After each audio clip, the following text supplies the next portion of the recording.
What if the greatest threat to Middle-earth was never the shadow crawling out of Mordor? What if the most dangerous mind in the legendarium belonged not to the Dark Lord in his tower, but to the old man in grey robes who walked the roads of the Shire and turned down power when it was offered to him directly? Not because he lacked the will to take it, not because he was afraid of what it would make him become in the way we usually think about corruption, some twisted version of himself, bitter and cruel and consumed by the appetite for dominion. He was afraid of something else entirely, something the movies never showed, something the text encodes in a single sentence so quietly that most readers move past it on their way to the larger drama and never come back to it. This is not speculation pulled from nowhere. This is what Tolkien actually wrote, in the text of the Fellowship of the Ring, in the letters he sent across decades explaining the deeper architecture of his world, in the unfinished tales that describe what the Grey Wanderer actually is, underneath the robes and the disguise of age. This is the lore read all the way down to its foundation. And what it reveals at the bottom is not a simple story about wisdom refusing corruption. It is a story about the specific mechanism of a specific character's destruction, named and described with clinical precision by the character himself in a quiet room in the Shire, while a frightened hobbit held out a golden ring. If the aged wanderer had taken the ring with honest intention, destroyed the Dark Lord, and built a world of peace and order from his grief and his wisdom, would he have been wrong to do it? That is the question this video walks you to. Not answered, just opened. But by the time we reach the other side of it, you will understand exactly why it has no clean resolution, and why the absence of a clean resolution is the point. We start with the words Tolkien actually gave him. In Chapter 2 of The Fellowship of the Ring, The Shadow of the Past, Frodo Baggins holds out the one ring and offers it to the wizard. The scene is brief, against the scale of what surrounds it. The revelation of the ring's maker, the history of its finding, the weight of what the small hobbit is about to inherit, it might seem incidental. A moment of appropriate gravity, a wise man declining a dangerous object. That reading is available, and it is not wrong. But it is not complete. Tolkien gives the wizard 8 sentences in that moment, and the sentence that matters most is not the one that gets quoted in analyses of the ring's danger. The sentence is this: "Yet the way of the ring to my heart is by pity, pity for weakness, and the desire of strength to do good." Read that again, not as a warning about corruption in the abstract, as a description, specific, anatomical. The old wanderer is not saying the ring would make him ambitious or greedy or hungry for dominion in the way we usually imagine power corrupting a person. He is saying the ring would come to him through pity, through grief at the suffering of others, through the desire, centuries old and deeply genuine, to make things better for people who cannot make things better for themselves. He is not describing a temptation toward darkness. He is describing a temptation toward himself. That distinction is the one the movies collapsed entirely. In Peter Jackson's adaptation, the wizard refuses the ring in a moment of theatrical intensity, light crackling around him, voice dropping into something close to horror. What he says is true to the text in its conclusions, but the films remove the specific mechanism, the word pity, the phrase, the desire of strength to do good, the clinical naming of exactly which part of himself the ring would weaponize. The wizard of the films refuses, because he is wise and knows that power corrupts. The wizard of the text refuses because he has already run the scenario, already traced the arc of what he would become, and the answer is not a monster. The answer is a god, and Middle-earth has had gods before. It knows what that looks like. It knows how that ends. Pay attention to this. Because what Tolkien shows is not a character reacting to temptation. It is a character reporting, with the calm of someone who has completed the analysis, what the result of the temptation would be. That kind of knowledge does not come from a single moment of crisis in a hobbit's study. It comes from 20 centuries of watching himself, of understanding the shape of his own longing, of recognizing that the thing he wants most in all of Middle-earth, the end of suffering, the ease of grief, the relief of the small and the weak from the weight of a world too large for them, is exactly the desire the ring was built to transform into a mandate. This is not wisdom declining corruption. This is a specific being naming the specific door the ring would walk through, and then closing it, and walking away. And we should spend a great deal longer understanding why that was the hardest thing he ever did. To understand what is being declined, you have to understand what he is. Not the wandering grey pilgrim of the Shire roads. What is underneath that? The nature he was sent to Middle-earth wearing like a deliberate disguise. In Letter 246, written to a correspondent in 1963, Tolkien explains the Istari, the 5 wizards who arrived in the Grey Havens at the beginning of the Third Age. He is explicit about what they are, Maiar, spirits who participated in the creation of the world itself, who shaped its music before any sun was lit or any tree grew. They are not simply very powerful humans or very old elves. They are of a different order of being entirely. And they were sent to Middle-earth in weakened form, clothed in the bodies of old men, stripped of most of their native power. The reason Tolkien gives for this is not humility. He does not say the Valar made them small to teach them wisdom or build their character. He says they were made small on purpose, because if the Istari had exercised their full power, they would not have helped Middle-earth resist the Dark Lord. They would have replaced him. One dominating power overthrown by another dominating power is not a victory for the free peoples. It is a change of management. This is the cosmological principle that makes the ring question so devastating. The mission of the Istari was specifically designed around the impossibility of defeating the Dark Lord from a position of equal or greater force. Their job was not to match him. Their job was to awaken the capability of the free peoples to resist on their own terms. They were facilitators, not champions. And the One Ring was precisely the instrument that would have made one of them a champion, bypassing the entire architecture of why they were sent in the first place. When you understand this, the ring's specific danger becomes clear. It was not going to corrupt the Grey Wanderer slowly, the way it corrupted Gollum over centuries, or the Hobbit Ringbearer over months. It was going to accomplish something far more immediate and far more complete. It was going to remove the restriction.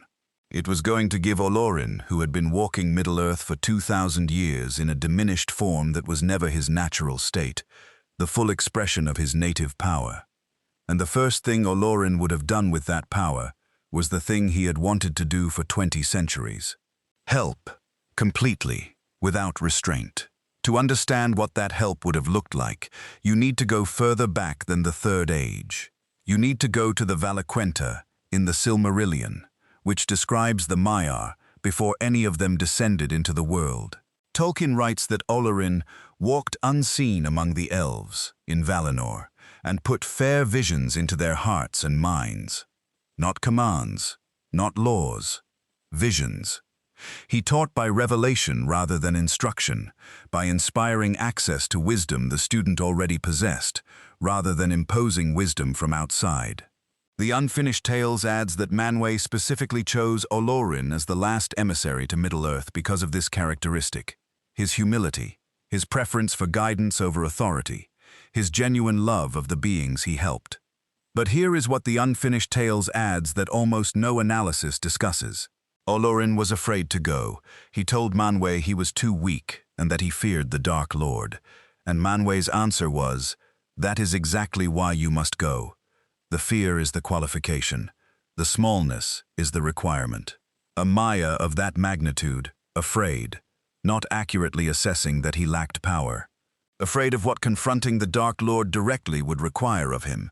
Afraid of the scale of his own response if he stopped being careful. The wizards who came to Middle-earth and failed in their missions failed precisely because they forgot they were sent small on purpose. The one who became a different kind of tyrant wanted the ring for himself. The Unfinished Tales describes him as a craftsman Maya, whose desire for order and mastery became the engine of his corruption. He had the design wrong from the beginning. Olorin had it right. He walked small for 2,000 years. And it cost him, in ways the text only hints at, watching kingdoms fail that he could see the solutions for, watching people die in wars he could have ended, staying quiet, staying guided, staying patient, across a span of time that makes the longest human life look like an afternoon. That patience is what the ring would have ended. Picture this. It is the morning after the Council of Elrond. The Fellowship has not yet been formed. The decision to carry the ring to Mordor has been made, tentatively, in a valley full of ancient beings who understand how fragile that decision is.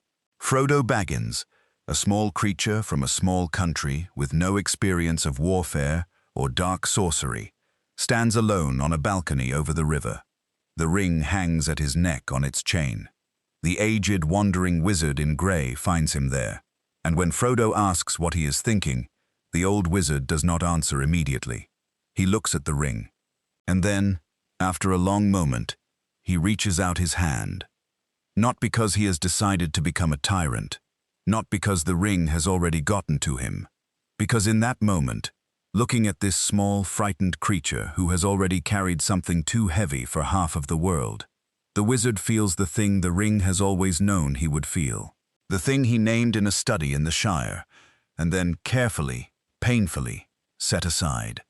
The oldest grief in his ancient heart. The pity that has lived in him since before the sun was made, when he walked as Olorin in the Blessed Realm, and wept for things not yet created that he could already see would break. He takes it. He puts it on. For one moment, everything he has ever wanted happens at once. What the ring cannot give is false visions. It does not offer pleasant lies or comfortable fantasies. What it gives is clarity. The sudden, terrible clarity of all his wisdom, freed from the constraint of what he is permitted to do. He sees the Dark Lord, not as a threat to be managed around by a sequence of small creatures making brave choices, but as a problem with a solution, and Olorin is the solution, and he has always been the solution, and he has spent 20 centuries walking carefully around the edges of what he could do while the peoples of Middle-earth suffered, for reasons that his restraint was enabling. It takes approximately 11 seconds for the Grey Wanderer to cease to exist. What stands on the balcony in Rivendell is not the wizard anymore. It is Olorin, released, unbound, returned to himself after 20 centuries of voluntary diminishment. And Olorin loves Middle-earth with the grief and care of a being who was thinking about it before it existed. And now, at last, he is going to fix it. All of it. Whether the world wants to be fixed or not. To understand what happens next, you have to understand the mechanism. Letter 131, the Mythology for England letter, is where Tolkien lays out the deepest mechanics of the ring's operation. He writes that the One Ring was forged as an instrument of domination, specifically designed to extend the Dark Lord's will over the wearers of the lesser rings. But the key detail, the one that makes the question so much larger than a simple story about corruption, is how the ring operates on a being of great native power as opposed to a weaker bearer. For Gollum, a creature of small native power, the ring extended his life and sharpened his senses while slowly devouring his self. For the small hobbit ring-bearer, the ring worked differently, exploiting his pity and mercy rather than simple acquisitiveness. But the process was still one of progressive takeover. For a being of Olorin's power, the mechanism is completely different. Tolkien explains in Letter 246, with unusual directness, that a bearer of massive native power would not experience the ring as a gradual corruption, but as an amplification. Their existing powers would expand. Their existing desires would intensify. And then those desires would require the ring's instrument of domination to express. The ring does not give great beings new wants. It makes their existing wants require domination to satisfy. Galadriel shows us this template with perfect precision because she had already worked it through herself. In The Mirror of Galadriel, when the small hobbit offers the ring to the immortal elven queen in robes of silver, she describes what she would become. A dark queen, beautiful and terrible as the morning and the night, stronger than the foundations of the earth. All shall love me and despair. All shall love me and despair. Not fear her, as the peoples feared the Dark Lord. Love her, genuinely, with the real love that her real beauty and real wisdom and real care would produce, amplified to a level that cannot be received by a mortal heart without breaking it. The domination is inseparable from the love. The despair is the only response available to something bounded when it encounters something that vast. This is the ring, working through the specific quality that makes the immortal queen what she is, her beauty, her desire to preserve and protect, turning those qualities into the engine of an empire built not on terror, but on overwhelming affection. The aged wizard's version would have been built on pity, on the overwhelming grief of a Maya who understood the suffering of every being in Middle-earth more completely and more anciently than any of them could understand themselves. The peoples of Middle-earth under Olorin would not have felt oppressed. They would have felt loved. More loved than they had words for. Loved in the way that a parent loves a child who is about to do something that will hurt them, with the total and utter absence of any remaining space for the child's own choice. Now here is where it gets strange. Because the argument for the Grey Wanderer taking the ring is not obviously wrong. If you follow the lore carefully, the strategic case for Olorin wielding the ring against the Dark Lord is quite coherent. Not morally clean, but solid. Start with letter 155. Tolkien explains in precise detail what the destruction of the One Ring actually produces. He writes that without the ring, the Dark Lord would be reduced to a mere spirit of malice that gnaws itself in the shadows, but that he would eventually find some form again, some way to re-embody and resume his purpose. The destruction of the ring does not end the Dark Lord permanently. It reduces him to impotence for an indeterminate span, possibly very long, but not forever. The War of the Ring produces a victory that is not a final resolution. The problem is managed. It is not resolved. Now contrast that with the scenario where Olorin takes the ring. The ring can be turned against its maker. Tolkien implies this in several places, and letter 246 is the most direct. A being of sufficient power who wielded the ring would be capable of unmaking the Dark Lord completely, not diminishing him, unmaking him. The ring would dissolve the coherence of his being, because the ring is the Dark Lord's own instrument of domination, turned back on the dominator, reaching him in the way that nothing else could. So strategically, Olorin takes the ring, destroys the Dark Lord permanently, saves the free peoples from any future threat. The war is shorter. The casualties are significantly lower. The world that emerges is stable in a way it was never stable in the conventional history, because the specific evil that has threatened it for several millennia is gone. That is not a small thing. The peoples who died in the siege of the White City, the riders who fell on the Great Plain, the hobbits who were worked and starved and terrorized under the occupation of the Shire, all of them alive in the other history. All of them alive because a Maya who was capable of ending this in months chose to end it in months, rather than sending small creatures on impossible journeys toward a mountain of fire. This is the version of the argument the text forces you to sit with before you can reject it. And Tolkien knew it was there. He built it into the architecture of the story deliberately, because a refusal that costs nothing, teaches nothing. And yet, Tolkien wrote in letter 96, in 1944, at the midpoint of the Second World War, something that encodes the entire response to that argument. We are attempting to conquer Sauron with the ring, and we shall apparently succeed. But the penalty is, as you will know, new Saurons, and slowly turn men and elves into orcs. He was writing about war methods, and the danger of adopting the enemy's instruments to defeat the enemy. But the application to the ring question is precise. The penalty for saving Middle-earth with the ring is Middle-earth saved, organized around a single dominating will, unable to be free inside that salvation. And this is where the cosmological principle that runs through the entire legendarium becomes unavoidable. Tolkien builds his world on a specific theological premise, that free will is not a feature of created beings, but the core of what makes them meaningful. Not freedom from suffering or danger or failure, but freedom in the specific sense of genuine choice. The freedom to make the wrong decision, the freedom to refuse even wisdom when it is offered, the freedom to be small and ordinary and unremarkable and not managed. This principle appears first in the Ainulindal, the creation myth at the beginning of the Silmarillion. Iluvatar allows Melkor's discord to enter the music of creation and does not simply override it. He incorporates it. He makes the discord part of the design. The reason is not that the discord is good in itself, but that a creation whose every element was perfectly controlled by its maker would not be a creation. It would be a product. The capacity for variation, for deviation, for genuine otherness is what makes a world real, rather than just a very elaborate expression of one mind.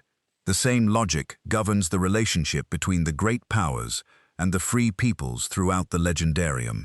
Tolkien is at pains throughout the Silmarillion to show that direct intervention from beings of vast power, while sometimes necessary, is always costly in ways that are difficult to control.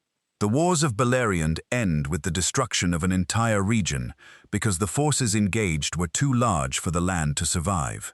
The intervention against Númenor at the end of the Second Age requires the literal remaking of the world's shape. Direct power from beings of that magnitude is not simply expensive. In Tolkien's cosmology, it is categorically different from what the free peoples can do on their own. And what the free peoples do on their own is the only thing that counts as a real victory. Picture this. The Grey Havens, 200 years after the war that ended not with a small creature's desperate act in the fires of a mountain, but with a Maya's decisive wielding of an ancient instrument of power. The war is won, has been won for 2 centuries. The world is at peace, comprehensively and in every direction, in the way that only the direct management of a being of vast wisdom and perfect knowledge of what went wrong in all the previous iterations can produce. The ancient shipwright, who built vessels in the western harbor for longer than most cities have existed, stands at the edge of the sea. He is old in the way that few beings are old, the kind of old that involves having watched entire civilizations rise and fall and watching the next one begin. He holds one hand up toward the west, toward the horizon, toward the place beyond the world's circles where the undying lands wait. The ships are not coming. The passage west has not been formally closed, not by decree, not by force, but the presence of Olorin, bound to Middle-earth by the ring's power and the logic of his own decision, has changed something in the nature of the world's edge. The way through requires a kind of spiritual coherence, a freedom from the gravity of Middle-earth's immediate claims, that is increasingly difficult to find when the entire world is organized around the warmth of a Maya's love. The ancient shipwright understands this without drama, in the way that very old things understand large changes. He gave his own elven ring to the Grey Wanderer when the Wanderer first arrived, because he could see that someone was going to need it more. He gave it freely, in hope. What hope produced in the end was a world where his people can live in safety forever, anchored here, loved by something larger than they can fully perceive, never quite able to find their way to the shore that waits beyond the horizon. The firstborn are saved. They will never go home. To understand fully why this outcome is not an acceptable price, you need to look at the Dark Lord from a direction most analyses do not use. Tolkien is explicit in the Valaquenta that the Dark Lord began as a Maya of Aula, the craftsman of the Vala, whose gift was the making of things and the ordering of the world's structures. The Dark Lord was his greatest student. He was skilled, he was devoted, he had a genuine gift for understanding how systems work, how elements fit together, how order could be imposed on complexity to make something that served its purpose. Tolkien writes in Letter 131 that the Dark Lord's fundamental desire, even in his corruption, was for order, for the efficient organization of the world toward clear purposes. His evil was not the evil of cruelty for its own sake, not the original Dark Lord's specific delight in destruction, but the evil of competence applied without restraint, of a being who knew what should be done and could not accept that others were not doing it. The parallel to Olorin is not accidental. Tolkien builds it carefully across the texts so that you can see it if you look. Both were Maiar. Both were originally defined by the desire to help in ways that involved shaping and guiding others. Both came to their work with what were, at their origin, good intentions. One was corrupted by Melkor over long ages of the world. His good desire for order turned into the desire for total control. The other would have been corrupted by a golden ring in the span of a moment. His good desire to ease suffering turned into the mandate of a world that could not suffer because it could not choose. The ring would not have made the Grey Wanderer into a version of the Dark Lord. The Dark Lord was built on fear and the specific pleasure of watching others bend. Olorin would have built something different, something with the Dark Lord's structure, a single dominating will organizing all others, but with a completely different emotional core. Not malice, love, not pleasure in suffering, grief that suffering was still happening when he could so easily stop it. In one sense, that is better. In the sense that matters most to Tolkien's cosmological framework, it is not better at all. A cage of love is still a cage. An empire of wisdom is still an empire. And Tolkien builds his world to ensure you understand that the difference in the jailer's intentions does not change the nature of what has been built. Here is what it looks like from the inside. From the perspective of the men and elves and dwarves and hobbits who live in Olorin's world 2 centuries after the unmakening of the Dark Lord. It does not look like tyranny. There is no word for it in the languages they use, because those languages evolved to describe oppression as a subjective experience, as suffering, as the felt absence of something wanted. What the peoples of Middle-earth experience under Olorin is not the felt absence of anything. They have everything they want. More than everything, because some of what they want is things they did not know they wanted until they had them.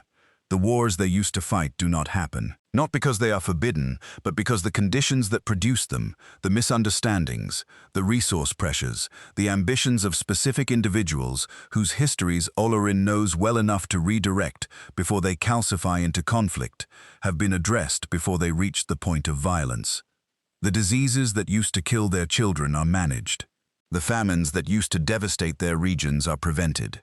The specific fears that used to be the background texture of every ordinary life in Middle-earth, the shadow in the east, the darkness on the road, the sense that the world was larger and more dangerous than any one person could fully comprehend, are gone.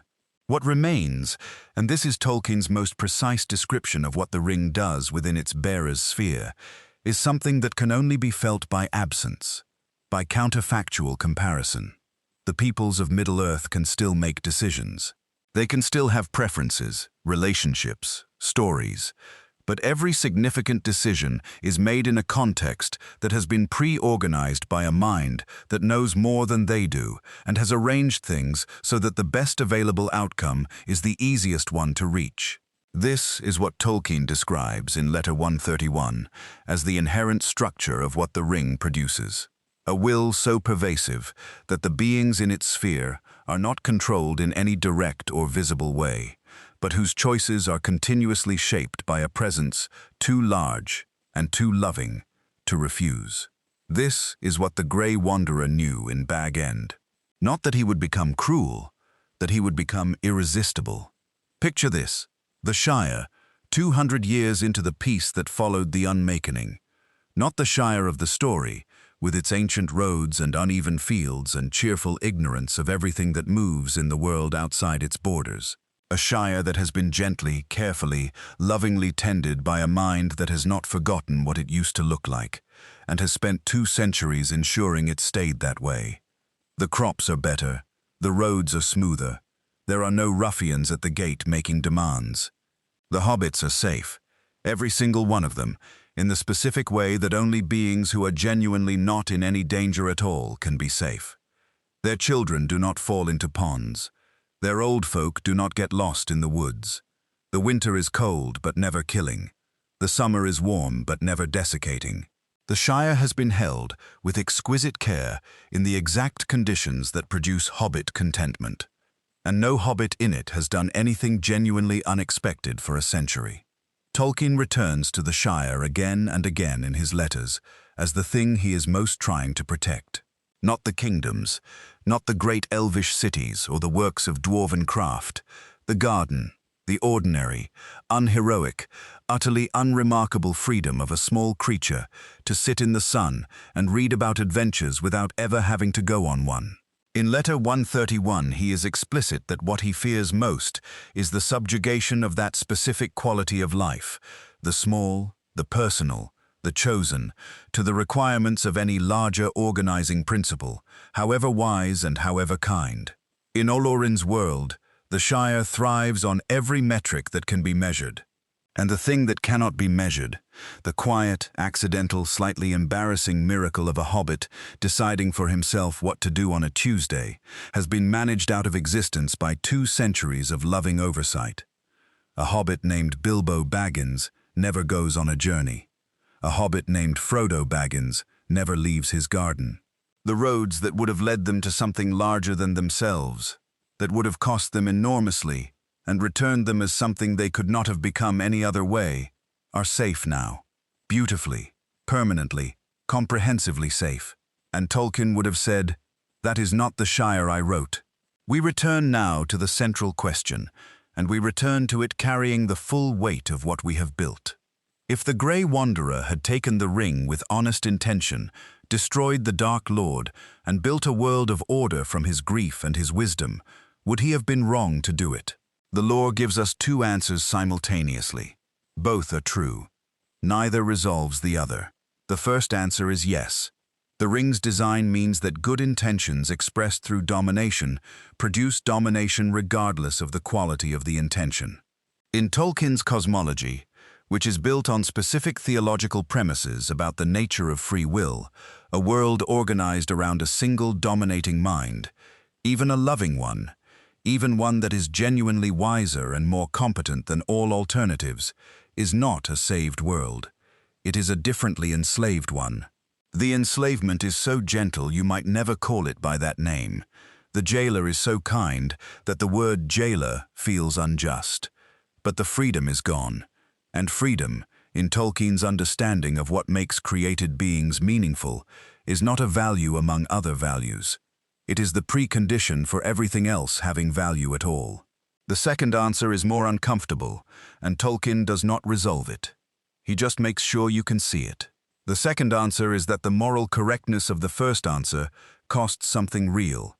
It costs every person who died in a war that a Maya could have prevented. It costs every hobbit who was broken under the occupation of the Shire, while the Grey Wanderer walked the roads elsewhere, constrained. It costs the specific grief of every small creature who bore something too heavy because the one who was strong enough to carry it chose to stay small. Tolkien was a veteran of the Battle of the Somme. He had watched friends die around him in a war that lasted 4 years and left almost every young man he knew dead or broken. He understood, with the specific knowledge of someone who survived something they were not supposed to survive, what it costs when the beings capable of ending something choose not to end it. He still built a world where the right answer is to let people carry their own weight, to trust their own choices, to refuse the ring and walk beside the hobbit, rather than solving the hobbit's problem for him. But the cost is in the text. He put it there deliberately, in the deaths and the suffering and the long road to the mountain of fire. He did not pretend the refusal was free. There is a specific quality to the Grey Wanderer's restraint that the movies could not show, because it requires the understanding that he had been practicing it for 20 centuries before the story even started. The Istari arrived in Middle-earth around the year 1000 of the Third Age. The events of The Lord of the Rings take place in 3018 to 3019. That means the Grey Wanderer walked the roads of Middle-earth for more than 2,000 years before the ring question ever arose. And during all of that time, he was already in possession of Narya, the Ring of Fire, given to him by the ancient shipwright of the Grey Havens at the moment of his arrival. A lesser ring of power, a tool that had its own warmth, its own capacity to inspire courage and kindle hearts against the encroaching dark. He never used it in any way that bent others to his will. 2,000 years, carrying a ring of power, and the only record of its use in the entire legendarium is that it inspired his companions. Inspired, not commanded, not controlled. The word is chosen carefully. In all of that time, he watched the kingdom of stone and white towers lose its kings. He watched the northern realm shatter into smaller kingdoms and then disappear entirely. He watched the heirs of the ancient blood of Numenor become wandering rangers forgotten by the people they had once protected. He watched the darkness grow in Dol Guldur and spent a century trying to convince the White Council that the entity there was the Dark Lord himself, rather than some lesser spirit. He walked into Dol Guldur alone to confirm it, a Maya, into the stronghold of the most dangerous being in the world, because the Council would not act without evidence, and he chose to get the evidence, rather than override the Council's deliberation. That is the texture of his restraint. Not a single moment of temptation declined. A sustained, active, daily practice of choosing to work within the limits of what the free peoples could be convinced to do, rather than simply doing what he could see needed to be done. And now ask yourself what it cost him. 2,000 years of watching, of knowing, of being in possession of the analysis and the solution and the power and choosing, each morning, to be the old man on the road instead. This is not a small discipline. This is not a simple virtue. This is the most sustained act of restraint in the entire legendarium, practiced by a being who could have ended the Third Age's central conflict in any decade of those 20 centuries, choosing instead to walk beside, advise, encourage, inspire, and leave the choices where they belonged. The ring would have ended all of that in a moment. Not because it would have made him evil, because it would have made him reasonable.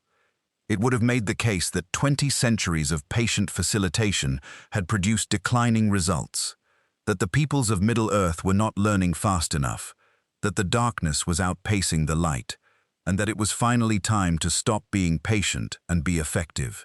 And from a certain angle, that case is not even wrong, which brings us to what the refusal actually preserves. Not the political arrangement of Middle-earth after the war, something more specific and harder to name. In Letter 181, Tolkien discusses the nature of subcreation, of what it means to make stories and worlds and characters who are genuinely other, rather than extensions of the maker's own will.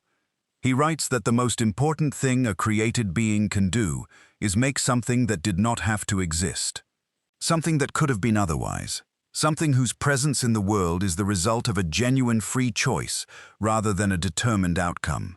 What happens on the slopes of Mount Doom in the conventional history is not a successful act of will. Tolkien is explicit about this. The small hobbit ring-bearer fails at the last moment. The ring claims him. He puts it on. And then a creature who has been destroyed by the ring over 600 years, acting out of possessive love for the only thing he ever cared about, bites off a finger, falls into the fire, and takes the ring with him. The destruction of the ring is not the product of virtue, or strength, or even determination. It is the product of a chain of events so improbable and so intricate that it could only have emerged from genuinely open outcomes.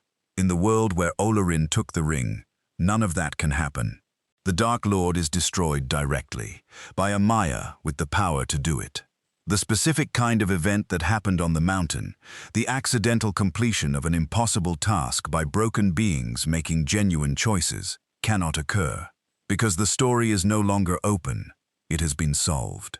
Picture this: Mount Doom in the conventional history. In the story that happens because an aged wandering wizard in grey robes said no to a golden ring in a hobbit's study and walked away from the most reasonable offer he would ever receive. Two small figures on the slope of a burning mountain, one carrying the other. A stout young hobbit, with the broad hands of someone who has spent his life in gardens, moving upward through ash and heat, carrying a weight that is not just physical, the specific gravity of a ring that is trying to call itself home, pulling against every step. The figure on his back has already been swallowed by the ring's consciousness. The one who set out from the Shire is somewhere inside what he has become, but barely. There is no Maya here to save them. There is no power in heaven or earth arranged in their favor. There is only the choice of a gardener who once said he would go wherever his friend went, and has not yet found the reason to take that back. The mountain burns below them.